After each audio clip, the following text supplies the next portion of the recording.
Next अभी हम start कर रहे हैं इश्यू ऑफ डिवेंचर।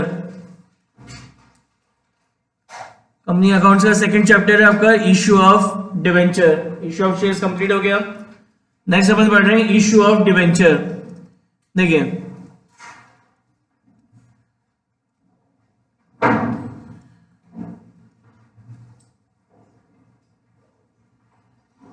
डिवेंचर्स क्या होते हैं, व्हाट इज डिवेंचर।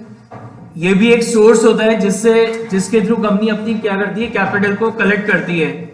मैंने आपको बताया था कंपनी को अगर अपनी कैपिटल का अरेंजमेंट करना है तो देयर आर 5 सोर्स होते हैं जिनके थ्रू कंपनी अपनी कैपिटल को अरेंज करती है। एक होता है आपका इक्विटी शेयर, एक होता है आपका preference share, debentures, long term loan and reserve and surplus. तो अपन यहाँ पे अब ये पढ़ रहे हैं कि जब एक कंपनी अपनी कैपिटल का अरेंजमेंट डिबेंचर्स के थ्रू करती है, जब एक कंपनी अपनी कैपिटल का अरेंजमेंट किसके थ्रू करती है, डिबेंचर्स के थ्रू करती है, तो उस कंडीशन में क्या जर्नल एंट्री पास होती है इन द बुक्स ऑफ कंपनी। क्या जर्नल एंट्री पास होती है इन द बुक्स ऑफ कंपनी। देखो ये जो डिबेंचर होता है, ये डिबेंचर जो है कंपनी का एक लॉन्ग टर्म लोन है। डिबेंचर जो है कंपनी का एक क्या होता है, लॉन्ग टर्म लोन, या इसको अपन बोल सकते हैं कंपनी की एक लॉन्ग टर्म बोरोइंग है। लॉन्ग टर्म बोरोइंग है,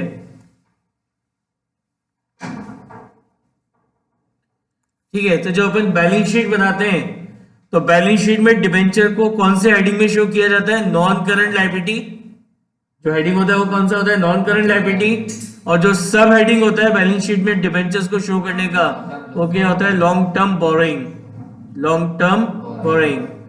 तो पहला इंपॉर्टेंट क्वेश्चन तो इस चैप्टर में से ये आ सकता है कि डिबेंचर्स को बैलेंस शीट में अपन कहां शो करते हैं। तो उसका जो हेडिंग है वो क्या है, नॉन करंट लायबिलिटी, और जो उसका सब हेडिंग है वो क्या है, नॉन लॉन्ग टर्म बोरोइंग्स के अंडर उसको शो किया जाता है, ठीक है। ये जो डिबेंचर है ये भी काइंड ऑफ लोन है। अब ये जो डिबेंचर है ये इस तरीके से होते हैं, लाइक 8% डिबेंचर, नाम इनका इस तरीके से होता है 8% डिबेंचर, 12% डिबेंचर, या 12% डिबेंचर, या 9% डिबेंचर, इस तरीके से। तो बात आती है अब ये जो डिबेंचर के आगे जो परसेंटेज लिखा है इसका मतलब क्या है, व्हाट इज 8%, 12 और 9। इसका मतलब ये होता है कि जैसे ये 8% डिबेंचर है, यानी इस डिबेंचर को 8% की रेट से आपको क्या करना है, इंटरेस्ट पे करना है। 12% डिबेंचर है, यानी इस डिबेंचर को आपको 12% की रेट से इंटरेस्ट पे करना है। 9% डिबेंचर है, मतलब इस डिबेंचर को आपको 9% की रेट से क्या करना है, इंटरेस्ट पे करना है। इक्विटी शेयर और डिबेंचर में एक बेसिक डिफरेंस ये होता है कि इक्विटी शेयर होल्डर्स को अपन क्या पे करते हैं, डिविडेंड। लेकिन वो जो इक्विटी शेयर होल्डर्स को आप डिविडेंड पे करते हो उस डिविडेंड की कोई रेट फिक्स्ड नहीं होती। कंपनी को प्रॉफिट होगा तो मिलेगा, लॉस होगा तो मिलेगा ही नहीं। और प्रॉफिट होगा तो भी जरूरी नहीं है कि एक फिक्स परसेंटेज से मिले, ठीक है ना। प्रॉफिट होगा तो वो भी डिसाइड करते हैं डायरेक्टर्स और शेयरहोल्डर्स मिलकर कि इतना डिविडेंड डिस्ट्रीब्यूट करना है, ठीक है ना। जबकि डिबेंचर की केस में क्या है, जैसे ये 12% डिबेंचर है तो यानी कंपनी को इस डिबेंचर पे एक साल में 12% की रेट से इंटरेस्ट पे करना है। अच्छा, ये जो रेट ऑफ इंटरेस्ट है ये सारी पर एनम होती है, मतलब ये एनुअल रेट है इंटरेस्ट की। यानी ये 12% डिबेंचर है, मतलब इस डिबेंचर होल्डर को कंपनी को 12% की रेट से इंटरेस्ट पे करना है, चाहे कंपनी को प्रॉफिट हो चाहे लॉस हो, ये इंटरेस्ट तो पे करना ही पड़ेगा, ठीक है ना। तो एक बेसिक डिफरेंस जो है इक्विटी शेयर और डिविडेंड में वो होता है कि इक्विटी शेयरहोल्डर्स का जो हम डिविडेंड पे करते हैं वो फिक्स नहीं होता, इज नॉट फिक्स, ठीक है ना, वो वेरिएबल है। जबकि डिबेंचर होल्डर्स को जो इंटरेस्ट पे करते हैं वो फिक्स होता है, एक फिक्स परसेंटेज से दिया जाता है। जो डिविडेंड किस कंडीशन में देते हैं, जब प्रॉफिट होता है, जबकि ये इंटरेस्ट तो देना ही होता है whether there is a profit और लॉस, ठीक है ना। कंपनी को चाहे प्रॉफिट हो चाहे लॉस हो। और जो दूसरा मेन डिफरेंस होता है इक्विटी शेयर और डिविडेंड में, वो क्या, इक्विटी शेयर और डिबेंचर्स में वो क्या होता है कि इक्विटी शेयरहोल्डर्स का जो अमाउंट है वो कंपनी कभी रिफंड नहीं करती है। एक ही कंडीशन में रिफंड हो सकता है कि कल को कंपनी का लिक्विडेशन हो जाए, लिक्विडेशन मतलब कंपनी क्लोज हो जाए, और क्लोज होने के जब कंपनी क्लोज हो रही है सारी लायबिलिटीज का पेमेंट हो गया और उसके बाद भी अगर कुछ पैसा बचा है तो वो इक्विटी शेयरहोल्डर्स को मिलता है। तो इक्विटी शेयरहोल्डर्स को उनका पैसा कंपनी रिफंड नहीं करती है, उसकी कोई गारंटी नहीं होती है। जबकि डिबेंचर्स के केस में क्या होता है कि जब एक कंपनी अपने डिबेंचर इश्यू करती है तो अपने डिबेंचर होल्डर को बताती है कि इतने टाइम पीरियड के बाद हम क्या करेंगे, आपका अमाउंट आपको वापस रिफंड कर देंगे, 2 साल 3 साल 4 साल 5 साल 6 साल, एज पर कंपनीज एक्ट, कि जिस भी टाइम कंपनी अपने डिबेंचर इश्यू करती है उसके विद इन 20 ईयर्स कंपनी को अपने डिबेंचर होल्डर्स का अमाउंट क्या करना होता है, रिफंड करना होता है। ठीक है ना, तो ये दोनों में डिफरेंस होता है, इक्विटी शेयर और डिबेंचर्स में बेसिक डिफरेंस ये दो होते हैं। ठीक है, अब अपन को इस चैप्टर में पढ़ना क्या है कि जब एक कंपनी अपने डिबेंचर्स इश्यू करती है तो कंपनी की बुक्स में उसकी क्या जर्नल एंट्रीज पास होती हैं इश्यू ऑफ डिबेंचर की, वो अपन इस चैप्टर में पढ़ेंगे। तो पहला है डिबेंचर इश्यू फॉर कैश, कि जब आपके डिबेंचर्स कैश में इश्यू होंगे, तो जब डिबेंचर्स आपके कैश में इश्यू हो रहे हैं, मतलब सामने वाला जो इन्वेस्टर है उससे कंपनी ने क्या करा, एक अमाउंट लिया और उसके बदले में कंपनी ने उसको क्या करे, डिबेंचर्स इश्यू कर दिए, तो वो कहलाते हैं डिबेंचर इश्यू फॉर कैश। इस केस में सारी एंट्री वही पास होती है जो आपने इश्यू ऑफ शेयर्स में पढ़ी है, बस शेयर्स की जगह डिबेंचर लग जाता है। जैसे फर्स्ट एंट्री थी आपकी bank account debit to share application, तो यहां पे एंट्री क्या होगी, bank account debit to debenture application. फिर शेयर्स को अलॉट करने की एंट्री क्या करी थी, share application to share capital, तो यहां पे आपकी एंट्री हो जाएगी क्या, डिबेंचर एप्लीकेशन टू डिबेंचर। फिर अलॉटमेंट को ड्यू करेंगे तो एंट्री क्या करी थी, share allotment to share capital, यहां पे एंट्री हो जाएगी क्या, डिबेंचर अलॉटमेंट टू डिबेंचर। फिर अलॉटमेंट मनी रिसीव करा तो एंट्री होगी bank account debit to share allotment, यहां एंट्री क्या हो जाएगी, bank account debit to debenture allotment. फिर फर्स्ट कॉल ड्यू करने की एंट्री अपन क्या कर रहे थे शेयर्स के केस में, share first call account debit to share capital, यहां पे एंट्री क्या होगी, debenture first call account debit to debenture. फिर फर्स्ट कॉल मनी अगर रिसीव कर रहे तो एंट्री करे थे bank to share first call, और यहां पे अपन एंट्री करे थे bank account debit to debenture first call. फिर सेकंड कॉल को ड्यू कर रहे थे, एंट्री होगी share second call to share capital, और यहां पे डिबेंचर की केस में एंट्री हो जाएगी debenture second call account debit to debenture. फिर रिसीव करेंगे तो एंट्री होगी bank to share second call, वहां पे एंट्री जाएगी bank account debit to debenture second call. तो मतलब सब कुछ वही होगा, बस वो शेयर्स की जगह क्या लग जाएगा, डिबेंचर्स लग जाएंगे। और सेकंड पढ़ रहे हैं, issue of debenture for consideration other than cash. क्या मतलब है इसका, कि कंपनी ने कोई फिक्स एसेट परचेज करा, या कंपनी ने किसी का पूरा बिजनेस ही टेक ओवर कर लिया, तो जिससे भी फिक्स एसेट परचेज कर रहे हैं, बिजनेस परचेज कर रहे हैं, उस सामने वाली पार्टी को बोलते हैं वेंडर। सामने वाली पार्टी को अपन क्या बोलते हैं, वेंडर। जिससे आपने कंपनी ने जिससे फिक्स एसेट परचेज करा है वो क्या कहलाएगा, वेंडर। या किसी का पूरा बिजनेस टेक ओवर कर लिया, तो जो पर्सन अपना बिजनेस सेल कर रहा है वो आपका क्या कहलाता है, वेंडर कहलाता है। तो अब यानी वो जो वेंडर है, तो अब किसी से वेंडर से आपने फिक्स एसेट खरीदा, तो उस कंसिडरेशन में उसको अमाउंट पे करना पड़ेगा, फिक्स एसेट जो खरीदा है। तो वो वेंडर को जो आप अमाउंट पे कर रहे हो, अब सपोज करो ना तो उसको कैश दे रहे हो ना चेक दे रहे हो, आप उसके बदले में आप उसको क्या कर रहे हो, डिबेंचर्स इश्यू कर रहे हो, अपने डिबेंचर्स दे रहे हो। तो अपन ने कोई फिक्स एसेट खरीदा या किसी का पूरा बिजनेस टेक ओवर कर लिया, और इसके अगेंस्ट में वो जो वेंडर है जिससे आपने अपना फिक्स एसेट या फिर बिजनेस टेक ओवर करा, उस वेंडर को कंसिडरेशन में अपन क्या इश्यू कर रहे हैं, डिबेंचर्स इश्यू कर रहे हैं। तो क्या एंट्री होगी, फिक्स एसेट को परचेज करने की या बिजनेस को परचेज करने की, वो अपन यहां पे पढ़ रहे हैं पहले। तो सबसे पहली entry on the date when fix asset is purchase, या आपने किसी से, कंपनी ने किसी से क्या करा, कोई फिक्स एसेट परचेज करा, और जिससे फिक्स एसेट परचेज करा उसको यहाँ पे क्या बोल रहे हैं, वेंडर। तो फिक्स एसेट को परचेज करने की एंट्री होगी fix asset account debit to vendor.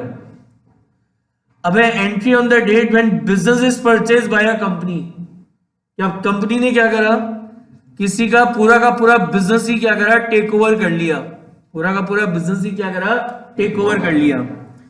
तो जब अपन किसी का बिजनेस टेक ओवर करते हैं, जब हम किसी का बिजनेस टेक ओवर करते हैं, तो सबसे पहले उसके बिजनेस का वैल्यूएशन किया जाता है कि इसके बिजनेस की वैल्यू क्या है, और बिजनेस का वैल्यूएशन कैसे होता है?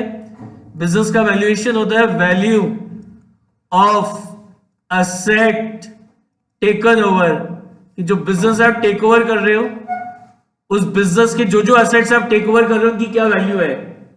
और जब हम किसी का बिजनेस टेक ओवर करते हैं तो उसके जो असेट्स है वो भी हमारे हो जाते हैं और साथ में उसकी जो लाइबिलिटीज है वो भी हमारी हो जाती हैं।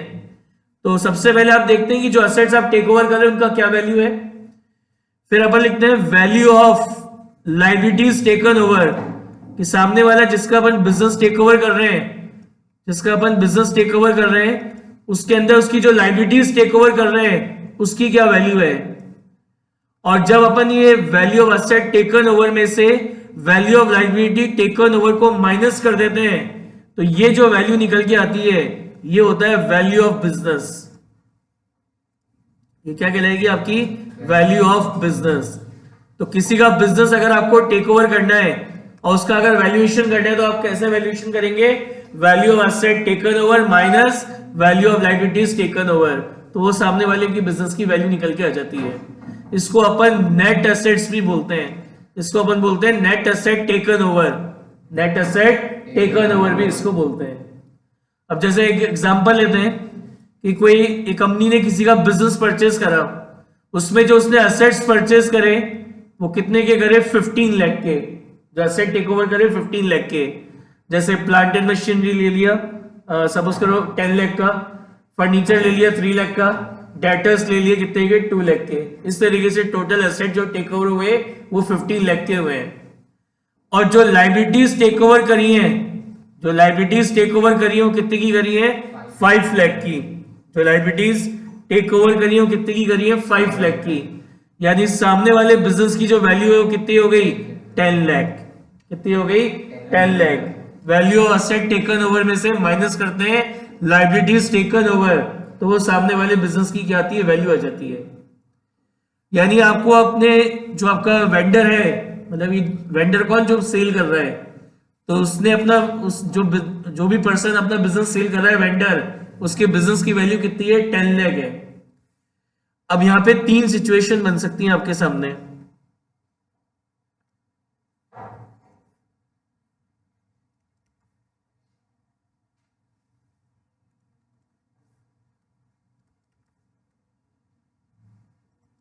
पहला, सपोज करो परचेज कंसिडरेशन आपको गिवन है। परचेज कंसिडरेशन क्या चीज होती है? कि जो बिजनेस आप टेक ओवर कर रहे हो, तो जो बिजनेस अपना सेल कर रहा है उसको कुछ तो अमाउंट पे करोगे। तो जिसका बिजनेस आप टेक ओवर कर रहे हो उसके अगेंस्ट में उसको जो अमाउंट आप पे कर रहे हो वो आपका क्या कहलाता है? परचेज कंसिडरेशन कहलाता है। वो आपका क्या कहलाएगा? Purchase consideration.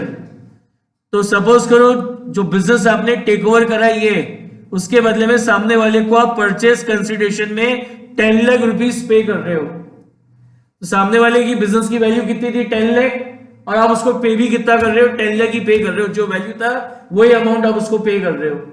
पहली सिचुएशन तो ये हो गई। सेकंड सिचुएशन कि आप सपोज करो उसको परचेज कंसिडरेशन में आप उसको 12 लाख रुपीस पे कर रहे हो। परचेज कंसिडरेशन में आप उसको 12 लाख रुपीस पे कर रहे हो। तो बात है सामने वाले बिजनेस की, जो बिजनेस आप टेक ओवर कर रहे हैं उसका वैल्यू तो आपने 10 लाख निकाला था, लेकिन आप उसको कंसिडरेशन में कितना दे रहे हो? 12 लाख रुपीस पे कर रहे हो। तो ये जो 2 लाख आप उसको एक्स्ट्रा पे कर रहे हो, जो वेंडर को आप उसको 2 लाख रुपीस एक्स्ट्रा पे कर रहे हो, तो ये जो एक्स्ट्रा अमाउंट आप वेंडर को पे करते हो, ये जो 2 लाख रुपीस आपने एक्स्ट्रा पे कर दिया वेंडर को, ये आप उसको काय का पे कर रहे हो? उसकी गुडविल का। किसका पे कर रहे हैं अपन? उसकी गुडविल का पे कर रहे हैं। कि बिजनेस की वैल्यू तो कितनी है? 10 लाख है, लेकिन कंसिडरेशन में पे कितना कर रहे हैं? 12 लाख। तो ये जो 2 लाख रुपीस आप उसको एक्स्ट्रा पे कर रहे हो, काय का पे कर रहे हो? उसकी गुडविल का। एक और सिचुएशन बन सकती है कि आपने परचेज कंसिडरेशन में 9 लाख रुपीस पे करे।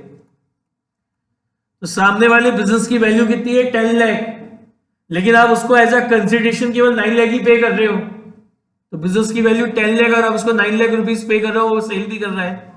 तो यानी यहाँ पे आपको क्या हो रहा है? 1 लाख रुपीस का प्रॉफिट हो रहा है। 1,00,000 रुपीज का क्या हो रहा है, प्रॉफिट हो रहा है। और कोई फिक्स एसेट परचेज करते टाइम या किसी का बिजनेस टेक ओवर करते टाइम अगर आपको कोई प्रॉफिट होता है तो वो प्रॉफिट आपका कैपिटल प्रॉफिट कहलाता है। वो प्रॉफिट आपका कौन सा प्रॉफिट कहलाएगा, कैपिटल प्रॉफिट। वो प्रॉफिट आपका कैपिटल प्रॉफिट कहलाएगा। एंड इस कैपिटल प्रॉफिट को अपन ट्रांसफर कर देते हैं कहां पे, कैपिटल रिजर्व में। कहां ट्रांसफर कर देते हैं, कैपिटल रिजर्व में। अब एग्जाम में ऑब्जेक्टिव टाइप क्वेश्चन कैसे बनेगा, अगर 1 मार्क्स पे अभी जो पढ़ा उसमें से क्वेश्चन है, क्वेश्चन में गिवन होगा कि value of asset taken over is 10 lakh, value of liability taken over is 5 lakh, what is the value of business taken over. तो value of business taken over कैसे निकालेंगे, एसेट टेकन ओवर में से liabilities taken over को minus कर देंगे तो सामने वाले पर्सन की बिजनेस की वैल्यू आ जाएगी। सेकंड केस क्या बन सकता है कि बिजनेस जो टेक ओवर कर रहा है उसमें इतने एसेट टेक ओवर करे, इतनी लायबिलिटी टेक ओवर करी और कंसिडरेशन में अपन ने 12 लाख रुपीज उसको पे करा। तो आपसे क्वेश्चन में पूछेगा जो एक्स्ट्रा अमाउंट आप उसको पे कर रहे हो, that amount will be transfer to, नीचे 4 ऑप्शन होंगे, goodwill account, capital reserve account और 2 और कुछ होंगे। तो आंसर क्या होगा आपका, गुडविल अकाउंट। कि जो बिजनेस की वैल्यू है, तो पहले तो आपको बिजनेस की वैल्यू निकालनी पड़ेगी। कैसे, एसेट टेकन ओवर में से लायबिलिटीज टेकन ओवर को माइनस करेंगे तो बिजनेस की वैल्यू आएगी। फिर उसको अपन कंपेयर करेंगे परचेज कंसिडरेशन के अमाउंट से। तो अगर जो बिजनेस का वैल्यू से परचेज कंसिडरेशन का अमाउंट ज्यादा है तो जो एक्स्ट्रा अमाउंट है वो कहां ट्रांसफर होगा, गुडविल अकाउंट में। और थर्ड क्वेश्चन क्या बन सकता है कि बोले एसेट टेक ओवर करे 15 लाख, लायबिलिटी टेक ओवर करी 5 लाख और बोले कंसिडरेशन में 9 लाख पे कर रहे हैं। तो बोले ये जो डिफरेंस अमाउंट है 1 लाख का, ये कहां पे ट्रांसफर होगा, तो ये कहां ट्रांसफर होगा, आपका कैपिटल रिजर्व में ट्रांसफर होगा। और इससे एक और क्वेश्चन बन सकता है कि वैल्यू ऑफ बिजनेस है कितना, 15 lakh, value of asset taken over है 5 लाख, परचेज कंसिडरेशन में 10 लाख पे कर रहे हैं। वो पूछेगा amount transfer to goodwill oblique capital reserve is, तो आंसर होगा नील। वो नीचे 4 अमाउंट लिख देगा, 3 अमाउंट लिख देगा, 2 लाख, 3 लाख, 4 लाख और एक ऑप्शन होगा नील। तो इस ए सिचुएशन में कोई भी अमाउंट ना तो कैपिटल रिजर्व में जाएगा ना गुडविल अकाउंट में जाएगा। ठीक है, अब बात आती है इन तीनों केसेस में जर्नल एंट्री क्या पास होगी इन बिजनेस को टेक ओवर करने की। ठीक है ना, अपन को जो जर्नल एंट्री पढ़नी है उस कंपनी की बुक्स में एंट्री पढ़नी है जो टेक ओवर कर रहा है।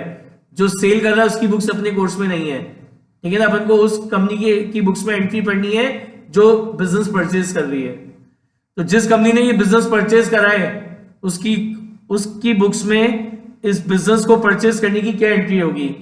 जैसे ए सिचुएशन में क्या एंट्री पास करेगा। अब ये जो एसेट वो परचेज कर रहा है, ये एसेट अब उसकी कंपनी के एसेट्स कहलाएंगे।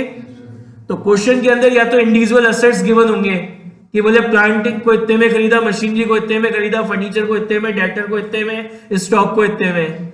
तो जो जो एसेट्स आपने टेक ओवर करे उन सबको लाइन से आप डेबिट कर दोगे, क्योंकि वो सारे एसेट्स अब कंपनी के एसेट्स हैं। और एसेट्स की वैल्यू जब इंक्रीज होती है तो हम उसको क्या करते हैं, डेबिट। जैसे अभी अपन ने एग्जाम्पल में लिया कि अपन ने एसेट टेक ओवर करे 15 लाख में, तो अब एंट्री पास करोगे एसेट अकाउंट डेबिट कितना, 15 लाख। फिर जो लायबिलिटीज आपने टेक ओवर करी उनको आप क्रेडिट करोगे। जैसे क्वेश्चन में हो सकता है दे रखा हो अलग अलग लायबिलिटीज कि बैंक लोन लिया इतने में, क्रेडिटर्स लिए इतने में, बिल्स पेबल लिया इतने में। तो जो जो लायबिलिटीज आपने टेक ओवर करी हैं उन सबको आप करोगे क्रेडिट। जैसे यहाँ पे मैंने एग्जाम्पल में लायबिलिटीज जो टेक ओवर करी है वो कितने की, 5 लाख। तो अब लायबिलिटी टेक ओवर करेंगे तो कंपनी की लायबिलिटी इंक्रीज होगी। लायबिलिटी जब इंक्रीज होती है तो उसको अपन क्या करते हैं, क्रेडिट। तो यहाँ पे आपका जो लायबिलिटी अकाउंट है, जितनी भी लायबिलिटीज टेक ओवर करी है सबको करेंगे क्रेडिट। जैसे यहाँ पे कितना है, 5 लाख। टू वेंडर को अमाउंट पे करना है तो उसको बना लेंगे अपनी बुक्स में अपना क्रेडिटर। तो ये जो टू वेंडर है इसके अंदर आएगा आपका परचेज कंसिडरेशन का अमाउंट। तो परचेज कंसिडरेशन आप कितना पे कर रहे हो, 10 लाख। परचेज कंसिडरेशन आप कितना पे कर रहे हो, 10 लाख। तो यहां पे ये एंट्री पास हो जाएगी बिजनेस को टेक ओवर करने की। सेकंड सिचुएशन में क्या एंट्री पास होगी, एसेट अकाउंट डेबिट। कितने के एसेट टेक ओवर करे, 15 लाख। जो लाइबिलिटीज टेक ओवर करी उसको क्रेडिट करेंगे टू लाइबिलिटीज। कितनी लाइबिलिटीज टेक ओवर करी है? 5 लाख। टू वेंडर, यहां पे क्या आएगा आपका? यहां पे आएगा परचेज कंसिडरेशन का अमाउंट। तो परचेज कंसिडरेशन यहाँ पे आपका कितना है? 12 लाख। तो बिजनेस की वैल्यू थी 10 लाख, पे कर रहे हैं 12 लाख। तो ये जो एक्स्ट्रा अमाउंट है 2 लाख, वो कायगा पे कर रहे हैं? गुडविल का। तो एक तरीका तो ये समझाने का बता दिया। दूसरा तरीका और हो सकता है, अपन पढ़ते हुए आ रहे हैं, जब जर्नल एंट्री पास करते तो डेबिट और क्रेडिट इक्वल होना चाहिए। जितना अमाउंट डेबिट होगा उतना ही क्रेडिट होगा। अभी जो एंट्री मैंने पास करी है उसमें डेबिट में कितना है? 5 लाख, कितना है? 15 है। और ये क्रेडिट नीचे कितना है? 17 ही है। तो यहाँ पे 2 लाख डेबिट में कम है। तो गुडविल एसेट है, और एसेट क्या होता है? हमेशा डेबिट होता है जब बिजनेस में आता है। तो ये गुडविल अकाउंट यहाँ पे क्या होगा? डेबिट हो जाएगा। बैलेंसिंग फिगर कितना? 2 लाख। थर्ड सिचुएशन, यहाँ पे क्या एंट्री पास होगी? Asset account debit. कितने असेट टेक ओवर कर लिए? 15 लाख के। टू लाइबिलिटीज, लाइबिलिटीज कितनी टेक ओवर कर ली अपन ने? लाइबिलिटीज टेक ओवर कर ली कितनी? 5 लाख। टू वेंडर, वेंडर यहां पे क्या आता है हमेशा? परचेज कंसिडरेशन का अमाउंट कितना है? 9 लाख। तो सामने वाले बिजनेस का वैल्यू कितना था? 10 लाख, पे कितना कर रहे हैं? 9 लाख। 1 लाख का प्रॉफिट हो रहा है। ये प्रॉफिट कौन सा प्रॉफिट होता है? Capital profit. एग्जाम में ये भी 1 मार्क्स में क्वेश्चन आ सकता है ऑब्जेक्टिव टाइम में, कि सामने वाला जो बिजनेस है उसकी वैल्यू कितनी है? 10 लाख, और आपने उसको पे कितना करा? 9 लाख। तो यहाँ पे आपको जो प्रॉफिट हो रहा है कौन सा प्रॉफिट है? It is a revenue profit और कैपिटल प्रॉफिट।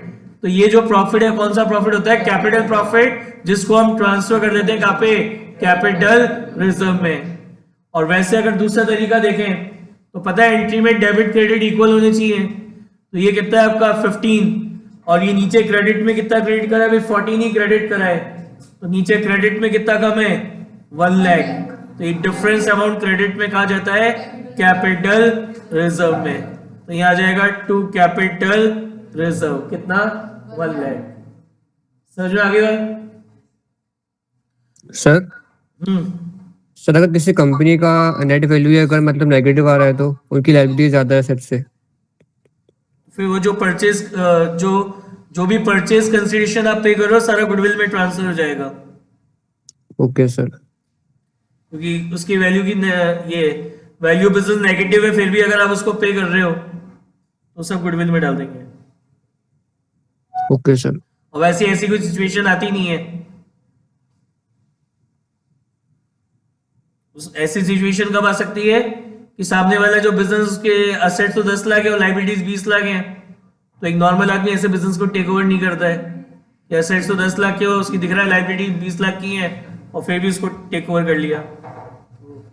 ऐसा होता नहीं है नॉर्मल सेल्स में। नाउ तो ये तो भी अपन ने पढ़ा कि जब ये परचेज कंसिडरेशन का अमाउंट क्वेश्चन में आपको गिवन हो कि आपने जो बिजनेस टेक ओवर करा है, ठीक है ना, तो बिजनेस टेक ओवर करा और एग्जाम में जब हमारे पास क्वेश्चन आया तो बिजनेस जो टेक ओवर करा है उसके अगेंस्ट में आपने वेंडर को कितना अमाउंट पे करा है ये क्वेश्चन में गिवन था, यानी परचेज कंसिडरेशन का अमाउंट क्वेश्चन में गिवन था। अब क्वेश्चन ऐसा भी आ सकता है जिसमें आपको परचेज कंसिडरेशन का अमाउंट क्वेश्चन में गिवन ना हो, कि जो परचेज कंसिडरेशन है वो क्वेश्चन में गिवन ना हो। तो उस कंडीशन में अपन परचेज कंसिडरेशन कैसे निकालेंगे? अपन ये मानेंगे, ये निकालेंगे वैल्यू ऑफ बिजनेस। तो अपन मानेंगे जो बिजनेस की वैल्यू निकाली है यही अमाउंट हम क्या कर रहे हैं एज अ कंसिडरेशन पे कर रहे हैं। तो अगर क्वेश्चन में परचेज कंसिडरेशन का अमाउंट गिवन नहीं है तो पहली बात तो ये, जब क्वेश्चन में परचेज कंसिडरेशन का अमाउंट गिवन नहीं होगा तो वहां पे ये गुडविल और कैपिटल रिजर्व निकलेंगे नहीं, ठीक है ना, क्योंकि अपन ये अज्यूम करके चलेंगे कि जो सामने वाले की बिजनेस की वैल्यू है हम उसको उतना ही अमाउंट क्या कर रहे हैं, पे कर रहे हैं। कब? जब एग्जाम में क्वेश्चन के अंदर दे रखा है कि बिजनेस टेक ओवर करा बट उसके बदले में कितना अमाउंट ऑफ परचेज कंसिडरेशन पे करा है ये गिवन नहीं है। तो क्या अज्यूम करके चलना है कि जो सामने वाले की बिजनेस की वैल्यू है उतना ही अमाउंट हम पे कर रहे हैं। तो यानी अगर जैसे इस क्वेश्चन में अगर ये गिवन नहीं होते परचेज कंसिडरेशन तो मेरा परचेज कंसिडरेशन कितना कहलाता? 10 लाख, ठीक है ना। तो अगर क्वेश्चन में परचेज कंसिडरेशन गिवन ना हो तो आप उस परचेज कंसिडरेशन को कैसे निकालोगे? Value asset taken over minus liabilities taken over, तो वो सामने वाले बिजनेस की वैल्यू हो जाएगी। ठीक है, तो एंट्री हो जाएगी आपकी asset account debit to liabilities to vendor, तो ये जो बैलेंसिंग फिगर है उसको अपन का ट्रांसफर कर देंगे परचेज कंसिडरेशन में। अब देखो ये जो आपका वेंडर है, ये समझ में आ गई वाली एंट्री? जो एसेट आपने टेक ओवर करे उनको करा डेबिट, जो लायबिलिटीज आपने टेक ओवर करी उसको करा क्रेडिट टू वेंडर, तो यहाँ पे वेंडर में परचेज कंसिडरेशन ही आता है, तो बैलेंसिंग फिगर निकलेगा। नेचुरल एसेट ज्यादा होंगे, नीचे लायबिलिटी कम होगी, तो जो डिफरेंस अमाउंट है बैलेंसिंग फिगर वो आपका परचेज कंसिडरेशन में जाएगा, वो कहलाएगा परचेज कंसिडरेशन। अब बात आते हैं आपकी जो वेंडर है, जैसे यहाँ पे फिक्स एसेट खरीदा, यहाँ पे इन दोनों सिचुएशन में अपन ने बिजनेस को टेक ओवर करा, तो अब इन वेंडर को अपन पेमेंट कर रहे हैं, इन वेंडर्स का अपन पेमेंट कर रहे हैं, तो पेमेंट में अपन कोई कैश या चेक नहीं दे रहे। पेमेंट कैसे कर रहे हैं इनका, इसके ये जो वेंडर है इसके कंसिडरेशन का सेटलमेंट अपन कैसे कर रहे हैं? अपनी कंपनी के डिबेंचर्स इश्यू करके, अपनी कंपनी के डिबेंचर्स इश्यू करके फिर अपन इन वेंडर्स का क्या कर रहे हैं? सेटलमेंट कर रहे हैं। तो जब इन वेंडर्स को अपन डिबेंचर्स इश्यू करेंगे तो क्या एंट्री पास होगी, वो अब यहां पे अपन पढ़ रहे हैं। तो इन वेंडर्स को जो अपन डिबेंचर्स इश्यू करते हैं वो डिबेंचर आपके पार पे भी इश्यू हो सकते हैं, प्रीमियम पे भी और डिस्काउंट पे भी। जैसे अगर आपका डिबेंचर है जिसकी फेस वैल्यू 100 रुपीज है और आपने एज अ कंसिडरेशन जो डिबेंचर इश्यू किया है वो आपने 100 रुपीज में इश्यू करा है, यानी जो फेस वैल्यू इक्वल है किसके? इश्यू प्राइस के, तो इसको बोलते हैं डिबेंचर इश्यू एट पार। क्या बोलेंगे इसको? Debenture issue at par. आपका डिबेंचर है जिसकी फेस वैल्यू कितनी है? 100 है, और आप उसको इश्यू कर रहे हो कितने में? 120 में, यानी इश्यू प्राइस ज्यादा है और फेस वैल्यू कम है, तो उसको अपन बोलते हैं issue at premium, debenture issued at premium. ठीक है, और डिबेंचर है जिसकी फेस वैल्यू है कितनी? जिसकी फेस वैल्यू है कितनी? 100, और आप उसको अभी इश्यू कितने में कर रहे हो? 90 में, यानी फेस वैल्यू ज्यादा है और इश्यू प्राइस कम है, तो उसको बोलते हैं इश्यूड एट डिस्काउंट। क्या हमने डिबेंचर को इश्यू किया काय में? डिस्काउंट में। डिबेंचर को इश्यू किया काय में? डिस्काउंट में। तो डिबेंचर जो एज अ कंसिडरेशन आप इश्यू कर रहे हो वो पार पे भी हो सकते हैं, प्रीमियम पे भी हो सकते हैं और डिस्काउंट पे भी हो सकते हैं। तो जब डिबेंचर एज अ कंसिडरेशन आप इश्यू करेंगे तो क्या एंट्री पास होगी, वो अपन डिस्कस कर रहे हैं अब।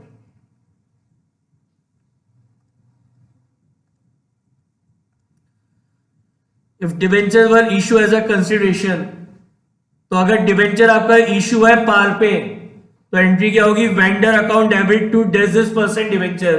ये डेजिस मतलब जो भी रेट है, जैसे 12% है तो एंट्री होगी vendor account debit to 12% debenture. अगर आपने डिबेंचर को इश्यू करा है कहीं पे? प्रीमियम पे, तो एंट्री हो जाएगी vendor account debit to %% debenture and to security premium. हमेशा डिबेंचर्स को इश्यू करते समय जो डिबेंचर अकाउंट है ये हमेशा फेस वैल्यू से क्रेडिट होगा। किससे क्रेडिट होगा? आपके फेस वैल्यू से। तो यहां तो आ जाएगी आपकी फेस वैल्यू और यहां पे आ जाएगा क्या? जो आपके सिक्योरिटीज प्रीमियम का अमाउंट है वो। और अगर आपने डिबेंचर्स को इश्यू करा है डिस्काउंट पे तो एंट्री होगी vendor account debit discount on issue of debenture account debit. यहां पे आ जाएगा आप जो डिस्काउंट दे रहे हो वो टू %% डिबेंचर, ये हमेशा फेस वैल्यू से क्रेडिट होगा। अब अपन को निकालते हैं नंबर ऑफ डिबेंचर इश्यू। अब ये जो एंट्री है ABC, ये एंट्री पास करने के लिए आपको नंबर ऑफ डिबेंचर इश्यू निकालने होते हैं, और ये भी एग्जाम में 1 मार्क्स में क्वेश्चन आ जाता है कि आप कंसिडरेशन में कितने नंबर ऑफ डिबेंचर इश्यू कर रहे हैं वेंडर को। तो नंबर ऑफ डिबेंचर इश्यू कैसे निकालते हैं? Amount credited to vendor account, ये जो अमाउंट अभी आपने क्रेडिट करा वेंडर अकाउंट में, जैसे यहाँ पे ये, यहाँ पे ये और यहाँ पे ये, ठीक है ना। तो ये जो भी अमाउंट आपने वेंडर को में क्रेडिट करा है सबसे पहले वो लिखेंगे amount credited to vendor account, या फिर ये बोलिए कि जो परचेज कंसिडरेशन अमाउंट आप पे कर रहे हैं उसको अपन डिवाइड करेंगे किससे, उसको अपन डिवाइड करेंगे इश्यू प्राइस ऑफ डिबेंचर से, जो भी आपके डिबेंचर का इश्यू प्राइस है उससे।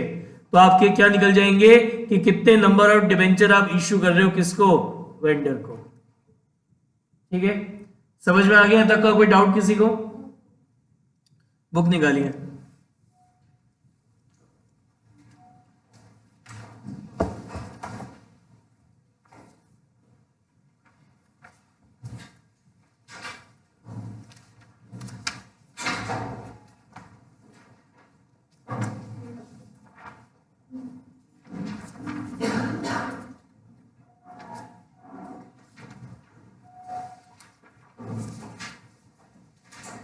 Take out illustration number 10.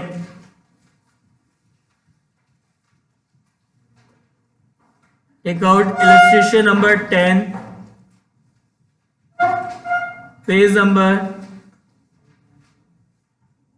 8.14.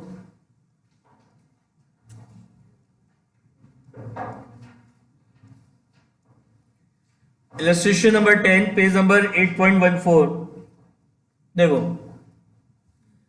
क्या लिखा है, आर लिमिटेड, एक कंपनी है R limited, took over the assets. R limited ने क्या करा, असेट टेक ओवर किए,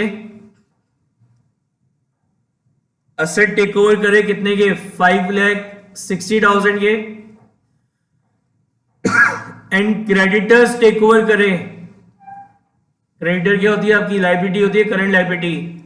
तो क्रेडिटर्स जो टेक ओवर करें वो कितने के करें, 80,000 के, किससे, एस लिमिटेड से, एस लिमिटेड से। तो यहां पे वेंडर कौन हो गया, वेंडर हो गया आपका कौन, एस लिमिटेड। ठीक है, फिर आगे क्या लिखा है, आर लिमिटेड इश्यू 8% डिबेंचर, इसके बदले में परचेज कंसिडरेशन में, परचेज कंसिडरेशन में आपने क्या करा, 8% डिबेंचर, 8% डिबेंचर्स इश्यू करें ऑफ रुपीज कितने ईच के, 20 ईच के, at a premium of 20%, at a premium of 20%, 20% premium पे। मतलब आपके डिबेंचर की फेस वैल्यू तो कितनी है, 20 है, फेस वैल्यू 20 है, और आप उसको इश्यू कितने में करोगे, 20% प्रीमियम में। तो 20 का 20% कितना होता है, 20 का 20% होता है 4, यानी आप डिबेंचर को 4 रुपीज प्रीमियम ऐड करके 24 रुपीज में आप उसको क्या करोगे, इश्यू करोगे। तो अपन को जर्नल एंट्री पास करनी in the books of R limited for purchase of this asset and liabilities. अब इस क्वेश्चन में परचेज कंसिडरेशन का अमाउंट दे नहीं रखा, क्वेश्चन में आपको बता नहीं रखा कि ये जो असेट और ये जो क्रेडिटर्स अपन ने टेक ओवर करे हैं इसके अगेंस्ट में कितना अमाउंट कंपनी, कितना परचेज कंसिडरेशन का अमाउंट कंपनी पे करेगी एस लिमिटेड को। ठीक है ना, पे क्या करना है वो बता रखा है कि पेड डिबेंचर्स करने, ये 8% डिबेंचर 20 ईच के 20% प्रीमियम पे, लेकिन अमाउंट कितना पे करना है वो बता नहीं रखा। तो सबसे पहले तो वो निकाल लेते हैं इसका परचेज कंसिडरेशन का अमाउंट। तो परचेज कंसिडरेशन अमाउंट कैसे निकल जाएगा, जो असेट टेकन ओवर है उसमें से अपन माइनस कर देते हैं क्या, जो लायबिलिटीज टेकन ओवर है, तो वही आपकी क्या कहलाती है, वैल्यू ऑफ बिजनेस। और साइलेंस के केस में जब क्वेश्चन में आपको परचेज कंसिडरेशन गिवन नहीं होता तो यही आपका क्या कहलाएगा, परचेज कंसिडरेशन अमाउंट। यानी आर लिमिटेड एस लिमिटेड को कितना अमाउंट पे करेगी, 4,80,000 पे करेगी, 4,80,000 रुपीज पे करेगी। कैसे पे करेंगे 4,80,000, ये 4,80,000 कैसे पे करेंगे, 8% डिबेंचर इश्यू करके, कितने के, 20 के, और जो इश्यू होगा कैसे, 20% प्रीमियम पे। तो फर्स्ट एंट्री पास करेंगे बिजनेस को टेक ओवर करने की। क्या एंट्री होगी, asset account debit, asset account debit, कितने के असेट टेक ओवर कर लिए, 5,60,000 के। अब ये जो क्रेडिटर्स है ये भी अब आर लिमिटेड के क्रेडिटर्स हो गए। क्रेडिटर हमारी लाइबिलिटी होती है और लाइबिलिटी जब इंक्रीज होती है तो उसको अपन क्या करते हैं, क्रेडिट टू क्रेडिटर्स कितना 80,000। लिखिए इस एंट्री को सब, टू क्रेडिटर्स कितना 80,000। अब क्योंकि परचेज कंसिडरेशन क्वेश्चन में गिवन था नहीं तो गुडविल और कैपिटलिज्म होगा नहीं, तो अब यहां लिखेंगे टू वेंडर। वेंडर का नाम क्या है, एस लिमिटेड। यहाँ पे क्या क्रेडिट होगा, परचेज कंसिडरेशन का अमाउंट, और परचेज कंसिडरेशन कितना है 4,80,000। तो ये एंट्री आपने काय की पास करी है, बिजनेस को टेक ओवर करने की। ये जो आर लिमिटेड ने एस लिमिटेड के असेट और लायबिलिटीज टेक ओवर करें, ये उसकी एंट्री पास हुई है। यानी ये जो एस लिमिटेड है उसको कितना अमाउंट पे करना है 4,80,000, और 4,80,000 कैसे पे करने हैं, 8% डिवेंचर इश्यू करके, जो होगा तो 20 का लेकिन इश्यू होगा 20% प्रीमियम पे। तो अब ये डिवेंचर इश्यू करने के लिए अब आपको क्या निकालना पड़ेगा पहले, कि कितने नंबर ऑफ डिवेंचर्स आपने इश्यू करें। तो नंबर ऑफ डिवेंचर इश्यू कैसे निकालेंगे, amount credited to vendor account, कितना क्रेडिट करा आपने वेंडर में 4,80,000, कितना क्रेडिट करा 4,80,000, divided by issue price of debenture. तो डिवेंचर आपने कितने में इश्यू करा है 24 में, divided by issue price of debenture कितना है 24। तो 4,80,000 को 20 से डिवाइड करेंगे कितने आ गए 20,000। यानी इस एस लिमिटेड को 20,000 डिवेंचर्स आप इश्यू करेंगे, कितने में होगा तो वो 20 का, लेकिन आप इश्यू कितने में करेंगे 24 में। तो इन डिवेंचर्स को इश्यू करने की एंट्री क्या होगी, एस लिमिटेड अकाउंट डेबिट। क्या दे रहे हो आप एस लिमिटेड को, आप एस लिमिटेड को 20,000 डिवेंचर दे रहे हो। तो एस लिमिटेड क्या है, पर्सनल अकाउंट नेचर, रूल होता है डेबिट द रिसीवर। तो ये रिसीव कर रहा है डेबिट द रिसीवर, क्या रिसीव कर रहा है 20,000 डिवेंचर रिसीव कर रहा है। और एक डिवेंचर कितने में दे रहे हो आप, एक डिवेंचर आप इसको दे रहे हो कितने में 24 रुपीस में। 8% डिवेंचर ये हमेशा फेस वैल्यू से क्रेडिट होगा। तो what is the face value of debenture 20 rupees per debenture. So 20,000 into 20 ये फेस वैल्यू है। एंड टू सिक्योरिटीज प्रीमियम कितना 20,000 इंटू 4। ये समझ में आया। तो ये क्वेश्चन अपन ने करा जब क्वेश्चन में परचेज कंसिडरेशन का अमाउंट गिवन ना हो, कि जब क्वेश्चन में परचेज कंसिडरेशन गिवन नहीं होगा तो इस तरीके से अपन क्या करेंगे, एंट्री पास करेंगे। जब परचेज कंसिडरेशन गिवन नहीं होगा तो कैसे निकालना है परचेज कंसिडरेशन का अमाउंट, असेट टेकन ओवर में से क्या माइनस करना है, लायबिलिटीज टेकन ओवर को माइनस करना है। तो उससे क्या निकलती है, वैल्यू ऑफ बिजनेस निकलती है। और साइलेंस के केस में जो वैल्यू ऑफ बिजनेस निकला है उतना ही परचेज कंसिडरेशन अमाउंट आप क्या करेंगे, पे करेंगे। क्लियर है।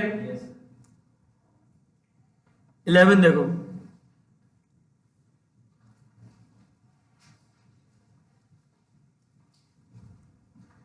प्रकाश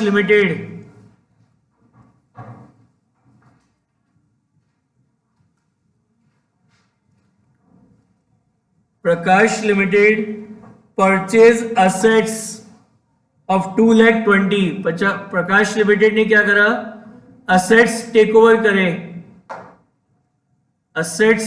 करें कितने के 2,20,000 के। And also took over the liabilities creditors, और लायबिलिटीज में क्या टेक ओवर करा है, क्रेडिटर्स टेक ओवर करें, क्रेडिटर्स को टेक ओवर करा है कितने में, क्रेडिटर्स टेक ओवर करें कितने में 40,000 में। किससे, अजय लिमिटेड से। किससे लिए ये, अजय लिमिटेड। तो वेंडर कौन है, अजय लिमिटेड हमारा वेंडर है। ठीक है। For a purchase consideration, question में बता रखा है कितने में,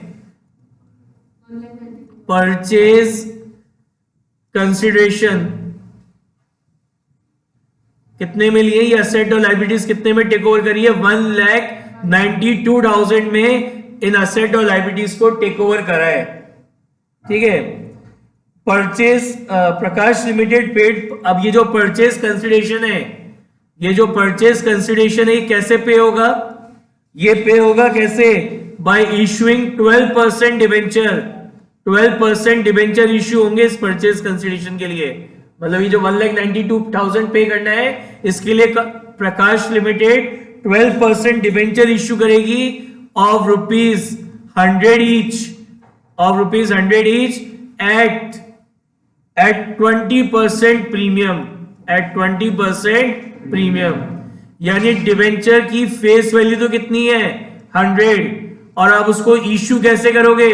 20% प्रीमियम पे। तो डिवेंचर है 100 का, 100 का 20% कितना होता है? 120। मतलब 20% 20 होता है, तो 100 प्लस 20 के हिसाब से आपका इश्यू प्राइस कितना हो गया? 120। यानी डिवेंचर कितने में इश्यू होगा? 120 में। अब यहां पे क्वेश्चन में आपको परचेज कंसिडरेशन गिवन है, और परचेज कंसिडरेशन गिवन है तो यानी या तो गुडविल आएगी या कैपिटल रिजर्व आएगा। चेक करते हैं कि गुडविल है या कैपिटल रिजर्व है। तो उसके लिए आपको सबसे पहले जो बिजनेस टेक ओवर हो रहा है इसकी वैल्यू निकालनी है। तो value of business taken over कैसे निकालते हैं? Asset taken over minus liabilities taken over. तो वो सामने वाले बिजनेस की क्या होती है? वैल्यू आ जाती है। तो वैल्यू ऑफ बिजनेस कितना हो गया? 1,80,000। तो सामने वाले बिजनेस की वैल्यू कितनी है? 1,80,000। और कंसिडरेशन में कितना अमाउंट पे कर रहे हैं? 1,92,000। तो वैल्यू तो 1,80,000 है और पे कर रहे हो 1,92,000। तो ये जो 12,000 का एक्स्ट्रा अमाउंट, ये जो 12,000 का एक्स्ट्रा अमाउंट आप उसको पे कर रहे हो, वो काय का पे कर रहे हो? उसकी गुडविल का। तो 1,92,000 पे कर रहे हैं, जबकि बिजनेस की वैल्यू कितनी है? 1,80,000। तो ये जो 12,000 एक्स्ट्रा पे हो रहा है वो काय का पे हो रहा है? उसकी गुडविल का पे कर रहे हैं। ठीक है, तो अब बिजनेस को टेक ओवर करने की क्या एंट्री पास होगी? बिजनेस को टेक ओवर करने की एंट्री पास होगी, जो असेट आप टेक ओवर कर रहे हो उसको करोगे आप डेबिट। तो असेट अकाउंट डेबिट कितने? 2,20,000। जो लाइबिलिटीज आपने टेक ओवर करी उनको आप करोगे क्रेडिट। तो लाइबिलिटीज में आपने क्या टेक ओवर करा है? क्रेडिटर्स को। कितने के हैं? 40,000। टू वेंडर, वेंडर का नाम क्या है? अजय लिमिटेड। वेंडर अकाउंट में क्या क्रेडिट होता है? यहां पे क्या क्रेडिट होता है? परचेज कंसिडरेशन का अमाउंट। तो परचेज कंसिडरेशन का अमाउंट कितना है? 1,92,000। परचेज कंसिडरेशन का अमाउंट कितना है? 1,92,000। अब साथ में आपने 12,000 काय का पे करा है? गुडविल का भी पे करा है। तो गुडविल असेट होती है, और बिजनेस में जब असेट आता है तो उसको अपन करते हैं डेबिट। तो एक तो तरीका ये निकाल ही लिया अपन ने, एक तरीका और हो सकता है। अब आपको पता ही जर्नल एंट्री आपने पास करी काय की? बिजनेस को टेक ओवर करने की, बिजनेस को टेक ओवर करने की। तो दिख रहा है ये एंट्री, और जर्नल एंट्री में डेबिट क्रेडिट इक्वल होते हैं। तो यहाँ पे आपको दिख रहा है कि आपका क्रेडिट ज्यादा है और डेबिट कम है। और डेबिट कितने से कम है? 12,000 रुपीज से डेबिट कम है। तो डेबिट क्या होगी? गुडविल डेबिट होती है, क्योंकि वो असेट है। तो गुडविल अकाउंट क्या हो जाएगा? डेबिट हो जाएगा। डिफरेंस अमाउंट से कितना? 12,000। बाकी कैसे निकला वो या निकालने का तरीका बता ही दिया। ठीक है, अब ये जो वेंडर है आपका अजय लिमिटेड, 1,92,000 पे करने, इसको कैसे पे करेंगे? इसको 12% डिवेंचर इश्यू कर देंगे ऑफ 100 at 120 में। तो डिवेंचर इश्यू करने किसको? वेंडर को। तो वेंडर को डिवेंचर इश्यू करने की एंट्री करने के लिए आपको क्या निकालने पड़ेंगे? पहले नंबर ऑफ डिवेंचर इश्यू। तो नंबर ऑफ डिवेंचर इश्यू कैसे निकलते हैं? Amount credited to vendor account, या फिर जो अमाउंट आप अपने वेंडर को पे कर रहे हैं, वो कितना पे कर रहे हो वेंडर को? 1,92,000 divided by issue price of debenture. And what is the issue price of debenture? 120। Issue price of debenture है कितना? 120। यानी कितने आ गए? 1,600 डिवेंचर्स। यानी आप अपने वेंडर को 1,600 डिवेंचर्स क्या करोगे? इश्यू करोगे एज अ कंसिडरेशन। तो डिवेंचर्स को एज अ कंसिडरेशन इश्यू करने की एंट्री क्या होगी? Ajay limited account debit. Ajay limited account debit कितने डिवेंचर्स दे रहे हो? 1,600। और एक डिवेंचर आप कितने का दे रहे हो? एक डिवेंचर आप दे रहे हो कितने का, 120 का। 2, 12% डिवेंचर, यहां पे हमेशा फेस वैल्यू क्रेडिट होगी। क्या क्रेडिट करेंगे, हमेशा फेस वैल्यू। तो फेस वैल्यू कितना है आपका, 100। And to securities premium, to securities premium कितना, 1600 इंटू 20, 1600 इंटू 20। समझ में आ गई एंट्री, क्लियर है क्वेश्चन, कोई डाउट किसी को? नेक्स्ट निकालिए 12।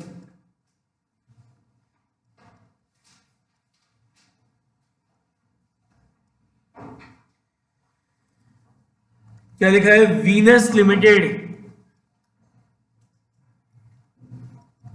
Venus limited took over the assets of ₹10 lakh.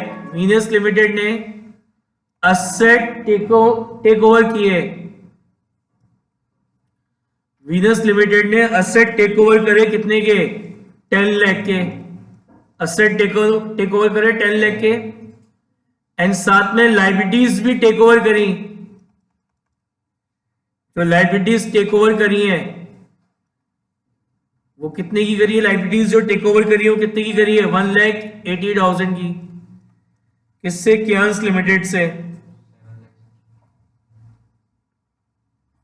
Vendor company कौन हो गई है, क्यांस लिमिटेड क्या हो गई आपकी, वेंडर कंपनी हो गई। और कितने में परचेज करा है, तो क्वेश्चन में आपको परचेज कंसिडरेशन गिवन है।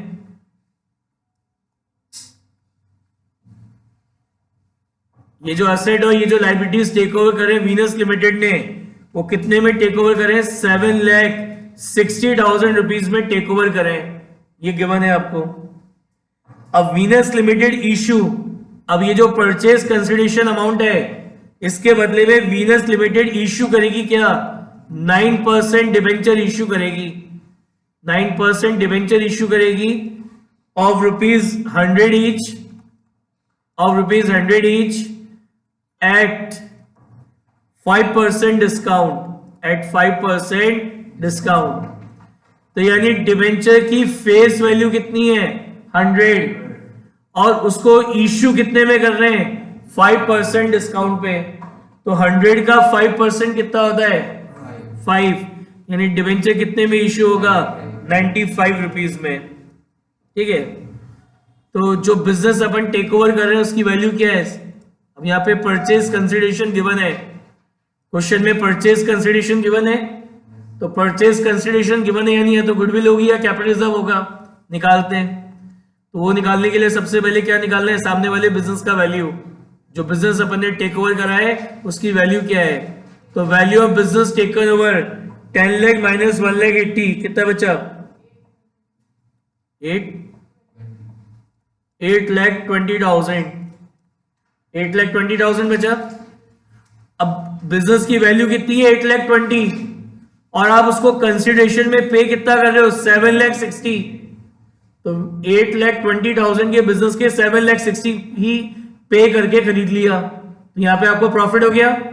कितने का प्रॉफिट हो रहा है, 60,000 रुपीज का प्रॉफिट हो रहा है। कितने का प्रॉफिट हो रहा है, 60,000 रुपीज का प्रॉफिट हो रहा है।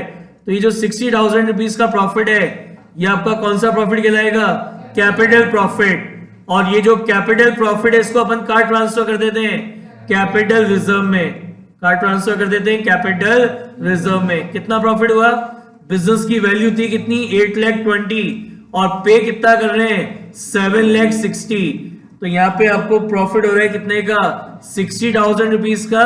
तो it is a capital profit, so it will be transfer to capital reserve. ठीक है, अब क्या एंट्री पास होगी, सबसे पहली एंट्री पास करेंगे बिजनेस को टेक ओवर करने की। कैसे करते हैं, जो असेट आ रहे हैं उनको डेबिट करेंगे, तो असेट अकाउंट डेबिट, कितने के असेट्स आ गए, 10 लाख। जो लाइबिलिटीज टेक ओवर करी उनको करेंगे क्रेडिट, तो टू लाइबिलिटीज, कितनी लाइबिलिटीज टेक ओवर करी हैं, 1,80,000। कितनी लाइबिलिटीज टेक ओवर करी है, 1,80,000। वेंडर, वेंडर का नाम क्या है, क्यांस लिमिटेड।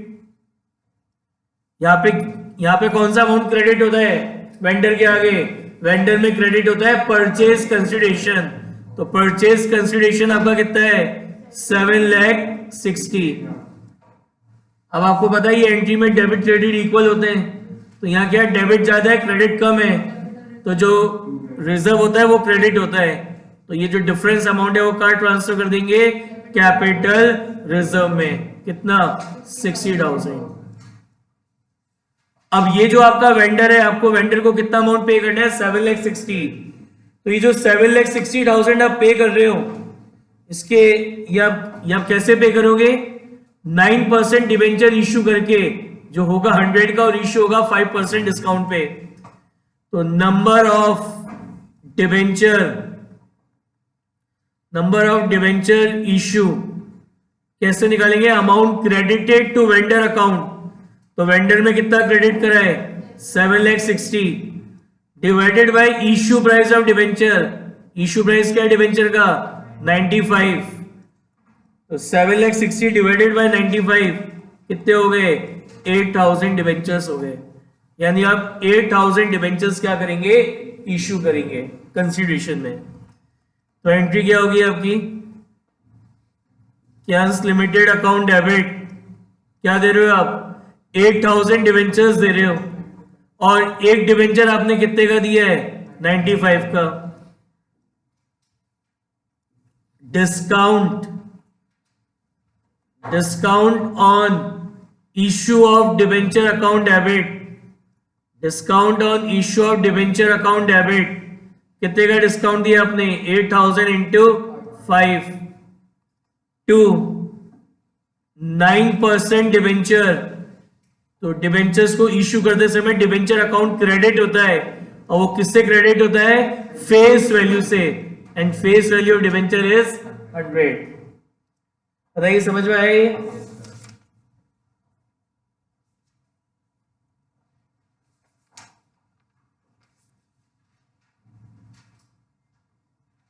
क्लियर है? Take out illustration number 14।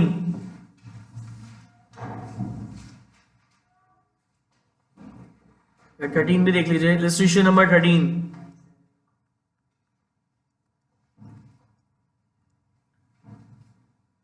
क्या कह रहे हैं Raghav limited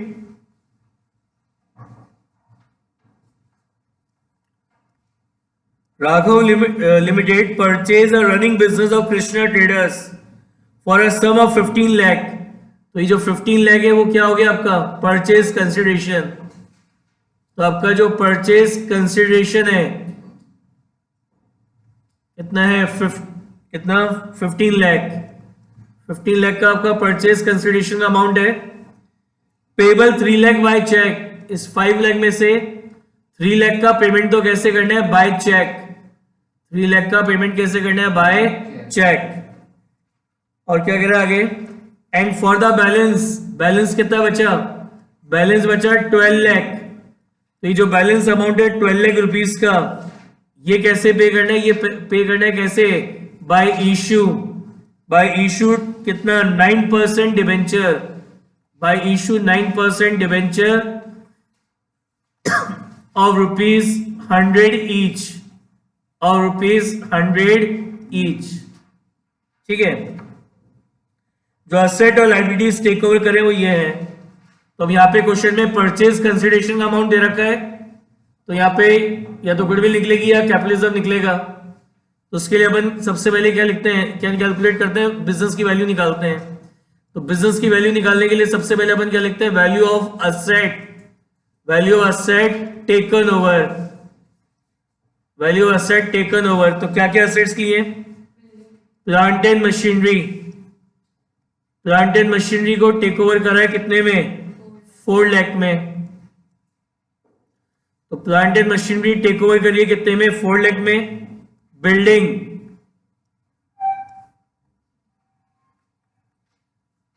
building take over करिए कितने में 6 लाख में। उसके बाद स्टॉक टेक ओवर कर रहा है कितने में 5 लाख में। डेटर्स टेक ओवर करें कितने में, डेटर्स टेक ओवर करें 3 लाख में। क्रेडिटर लाइबिलिटी होती है। तो बस यही असेट्स है जो टेक ओवर करें। कितने हो गए आपके 18। तो 18 लाख रुपीस के असेट्स को क्या करा है, टेक ओवर करा है। इसमें से क्या लेस कर देते हैं, value of liabilities taken over, value of liabilities taken over. तो लाइबिलिटीज में क्या लिया है, केवल क्रेडिटर्स ही टेक ओवर किए हैं। एक ही लाइबिलिटी टेक ओवर करी है क्रेडिटर्स, कितने में, 2 लाख में। तो वैल्यू कितनी थी, 8 लाख। असेट टेक ओवर करे 18 लाख, और जो लाइबिलिटीज टेक ओवर करी है वो कितने में करी है, 2 लाख।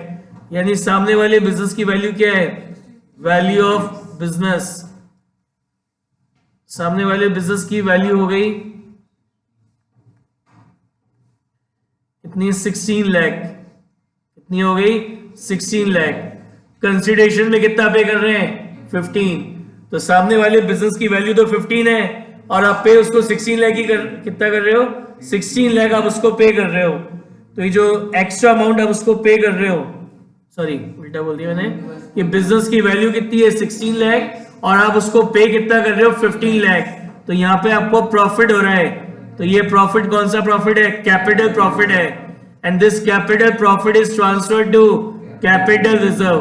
कहाँ ट्रांसफर होगा, कैपिटल रिजर्व में ट्रांसफर होगा। कितना, बिजनेस की वैल्यू कितनी है, 16 लाख, पे कितना कर रहे हैं, 15 lakh.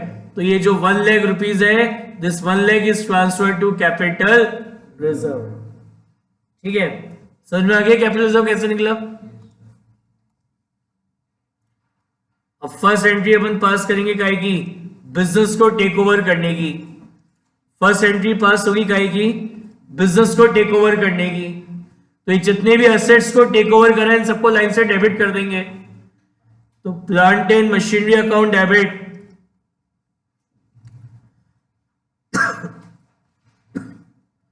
Plant and machinery account debit कितना, 4 lakh. Building account debit,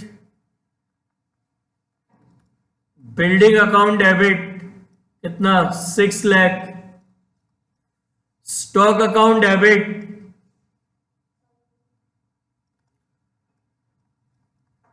stock account debit 5 lakh. Debtors account debit,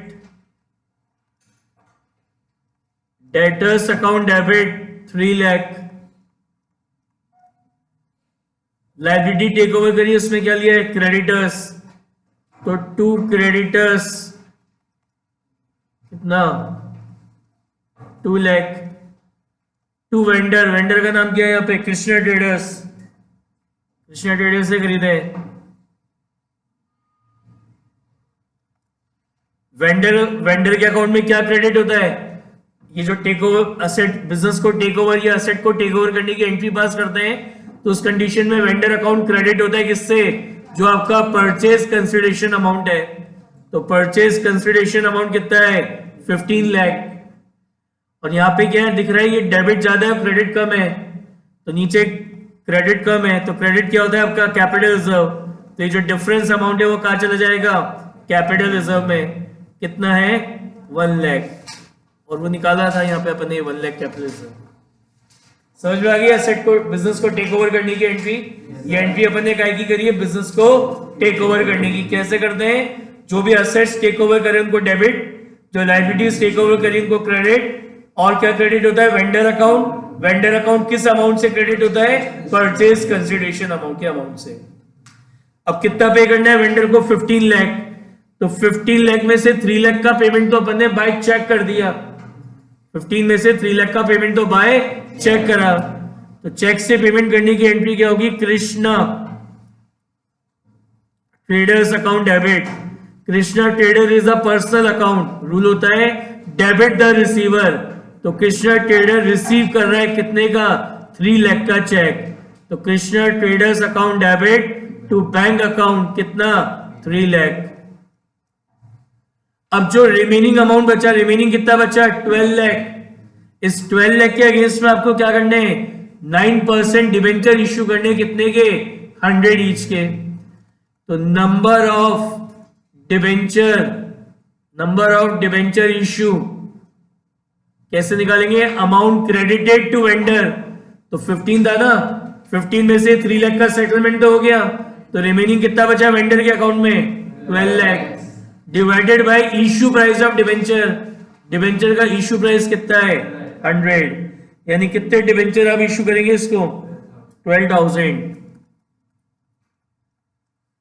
तो क्या एंट्री पास होगी आपकी? Krishna traders account debit, Krishna traders account debit 12,000 into 100 to कितना परसेंट? 9%, तो 9% डिबेंचर फेस वैल्यू से क्रेडिट होगा। फेस वैल्यू कितनी है? 100, 12,000 इंटू 100। समझ में आ गया? 14 देखिए,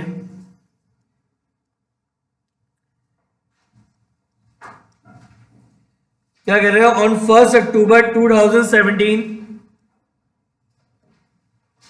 UZ limited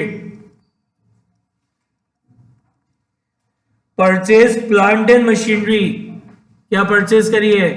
plant and machinery purchase करिए, purchase plant and machinery for ₹6,90,000। कितने में परचेज करा? 6,90,000 में, ठीक है ना? किससे? क्या नाम है ये? इल्क लिमिटेड, इससे। तो वेंडर कौन हो गया? इल्क लिमिटेड वेंडर हो गया। तो केवल एक असेट परचेज करा है, कितने में? 6,90,000 में। was paid by accepting a 90,000। अब ये जो 6,90,000 है ना, कह रहा है इसमें से 90,000 का तो एक ड्राफ्ट एक्सेप्ट कर लिया। ड्राफ्ट मतलब बिल्स पेबल, ड्राफ्ट मतलब बिल्स पेबल। 90,000 का तो क्या एक्सेप्ट कर लिया? बिल्स पेबल एक्सेप्ट कर लिया। मतलब यूजी लिमिटेड ने ये इलेक्ट लिमिटेड ने यूजी लिमिटेड पे एक बीआर बनाया, जो कि यूजी लिमिटेड ने एक्सेप्ट करके इलेक्ट लिमिटेड को दे दिया। तो ये इसके लिए क्या हो गया? Bills payable. तो 6,90,000 में से 90,000 का सेटलमेंट तो बिल्स पेबल के थ्रू हो गया। अब क्या बचा आगे? बैलेंस। कितना बचा बैलेंस? 6 लाख। तो ये जो बैलेंस अमाउंट बचा 6 लाख रुपीस, ये कैसे सेटलमेंट हुआ? ये सेटलमेंट हुआ कैसे? 6% डिबेंचर इश्यू करके, 6% डिबेंचर इश्यू करके of ₹100 each, of ₹100 each at 20% discount, at 20% discount. यानी डिबेंचर है जिसकी फेस वैल्यू है कितनी? 100, और आप उसको इश्यू कर रहे हैं 20% डिस्काउंट पे, मतलब कितने में? 80 में। अब अपन को इसकी एंट्री पास करनी है यूजी लिमिटेड में। केवल एक एसेट खरीदा है यहाँ पे, प्लांट एंड मशीनरी। क्या एंट्री होगी? Plant and machinery account debit, plant and machinery account debit कितना? 6,90,000 टू इलेक्ट लिमिटेड 6,90,000। अब ये जो इलेक्ट लिमिटेड है इसका सेटलमेंट 6,90,000 में से 90,000 का सेटलमेंट कैसे करा? बिल्स पेबल एक्सेप्ट करके। बिल्स पेबल लायबिलिटी होती है, और लायबिलिटी जब इंक्रीज होती है तो उसको क्रेडिट करते हैं। तो ये बिल्स पेबल अकाउंट तो होगा क्रेडिट, और किससे एक्सेप्ट करे? इलेक्ट लिमिटेड से। तो इसको कर देंगे क्रेडिट, डेबिट। तो एंट्री क्या होगी? Elect Limited account debit to bills payable account कितना? 90,000। और जो बैलेंस बचा, बैलेंस कितना बचा? 6 लाख। ये कैसे सेटल्ड होगा? By issuing 6% debenture 100 is at 20% discount. तो ये डिबेंचर इशू करने के लिए पहले निकालने पड़ेंगे क्या? Number of debenture, number of debenture issue. कैसे निकालेंगे? अमाउंट क्रेडिटेड टू वेंडर, कितना अमाउंट है? 6 lakh, divided by issue price of debenture. What is the issue price of debenture? 80। तो 6 लाख डिवाइडेड बाय 80, तो ये आएंगे आपके 7,500 डिबेंचर्स। तो इसको क्या देंगे, जो रिमेनिंग 6 लेंगे इसके अगेंस्ट में क्या दे रहे हैं, 7,500 डिबेंचर दे रहे हैं 20% डिस्काउंट पे। तो एंट्री क्या पास होगी आपकी, एलिक लिमिटेड अकाउंट डेबिट, क्या दे रहे हो आप उसको, 7,500 डिबेंचर दे रहे हैं। एक डिबेंचर कितने का दे रहे हैं, 80 का, 80 रुपीज का। Discount on issue of debenture account debit, discount on issue of debenture account debit कितना, 7,500 into 20 to 6% debenture, to 6% debenture. ये हमेशा फेस वैल्यू से क्रेडिट होगा। कितनी है फेस वैल्यू, 7,500 इंटू 100। इसमें ध्यान रखना, एग्जाम में क्वेश्चन है, मैं बार बार आपको बता रहा हूं। पहली बात तो ये सारी एंट्री जर्नल का फॉर्मेट बना के करनी है विद नरेशन, और एग्जाम में इस तरीके से नहीं लिखना है। ये जो मैंने लिखा है ये समझाने के लिए लिखवा रहा हूं, एग्जाम में पूरा अमाउंट आपको कैलकुलेट करके लिखना है इसका, ठीक है।